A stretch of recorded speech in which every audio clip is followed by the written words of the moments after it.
So the PS5 has had a dramatic increase in price. This was announced yesterday and plans to go into effect, I think it's the 2nd of April. In fact, no, it is the 2nd of April. Right after April Fool's Day. But unfortunately, this is no April Fool's joke, because these new prices are truly absurd. In the UK, a base PS5 now, or I guess a PS5 Slim, since that's the only one you can buy over here, is going to run you £570. But that's not all, because the PlayStation 5 Pro is going to be £790, with the PlayStation Portal being, well, actually, I don't know, it doesn't say on this chart, but the PS5 Digital Edition is going to be £520. This is actually just horrendous, bro. Like, I was actually in two minds to buy a PS5 for myself at some point. You know, I'm here like, okay, the console's been out for like, what, nearly 6 years at this point?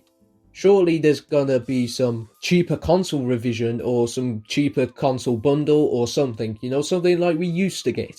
But no, I went onto Smith's a couple months ago and the thing was like 450, 470 or something for the Slim model. So it just hasn't gone down at all. But now they're raising it to 570 for the base model.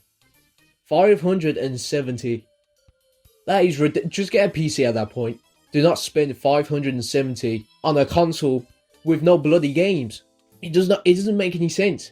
Now, they're blaming economic factors on this, and I know RAM prices and whatnot have gone up.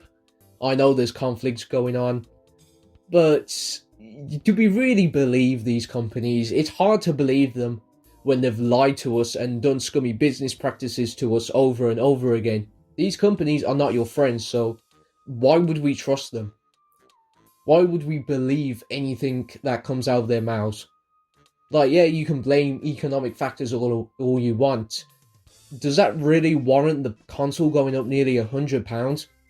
In fact, in the UK, I'm pretty sure it is £100. It's like £90 to £100 it's going up by. So now we've got PlayStation constantly rising the prices. We've got Xbox doing it as well. I'm expecting Nintendo to do it at some point too, but I don't know, because the Switch 2 has actually gone down in price since it released. The Mario Kart World Bundle was $430 at launch and the base model was $400, and now you can get each of them for like £30 cheaper. So whether the Switch 2 will go up or not is hard to tell. It might do, it might not. Yeah, man, this is getting ridiculous. The games are going up, and now the consoles are going up. Consoles used to go down in value. By this point in the PS5's life cycle, you should be able to get a PS5 for like at least 300. At least 300. It's not even like new tech anymore. So the fact that they're charging an extra 100 hasn't gone down by 100 like it should have by now. It's gone up by 100. But that also just leaves the question, how expensive is the PS6 going to be? That's going to be like £1,000, because if the PS5 Pro is like nearly £800, the PS6 could very well cost £1,000. It could very well cost £1,000, unless this price hike severely bites Sony in the arse, which I hope it does. But like, again, it's just like, there's no proper good first-party games on there, really, is there? That you can't just get on the PC anyway. This is why they're stopping all their games coming to PC, because they realise that's what the majority of people are probably buying it on. You know, why get a PS5 when you can get all these on your Steam Deck or your gaming PC? When I look at the PS5, the only first-party game that is truly worth getting the console for seems to be Astro Bot, because that's the only one not on PC. Everything else is on PC anyway, so it's like, what's the point? Because again, I was thinking about getting one at some point. You know, it'd make for a good 4K player. Third-party games would run better on it than my Switch 2 or Steam Deck. And, you know, because of all the third-party games being a digital keycard on Switch 2, I'd rather have them on a disc, unless those discs themselves are basically just digital keycards, and then I'd, you know, just go for the Switch 2 anyway. But yeah, I was thinking about getting one, because I was like, you know what, they should be cheaper by now, right? But then you look online, and they're not cheaper. Even second-hand, they're not cheap at all to buy. And the thing's been out for 6 years at this point. I mean, I think a part of it is the economic factors they mentioned, but I think a majority part of it is literally just investors. Investors want more and more and more, They can't make a penny less this year. They have to keep going up and up and up. It's all about the profit margins. So the investors win, but the consumers lose out. So all I can say is just vote with your wallet.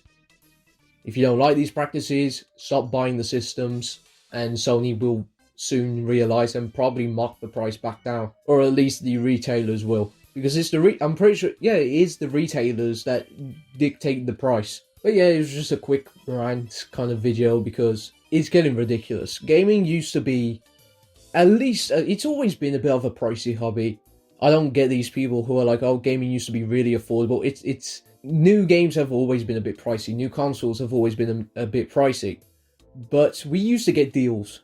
We used to get discounts and bundles and stuff eventually in the console's lifespan.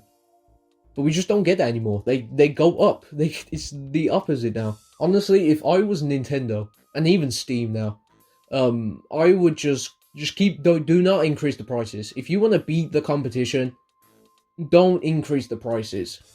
Just keep them how they are. Keep doing what you're doing because clearly it's working.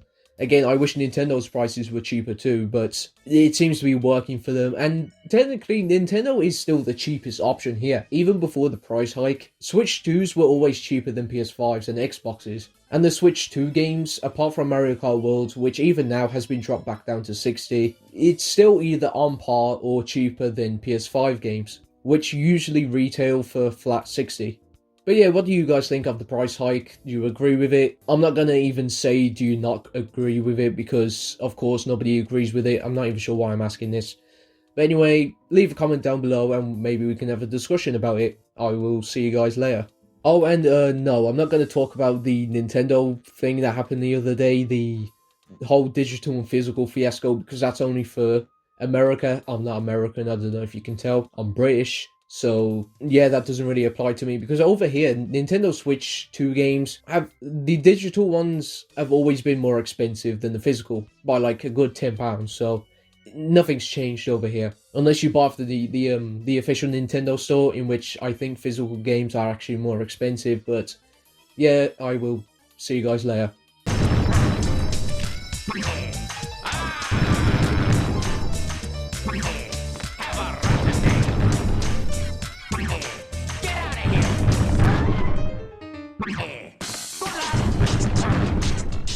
Yeah.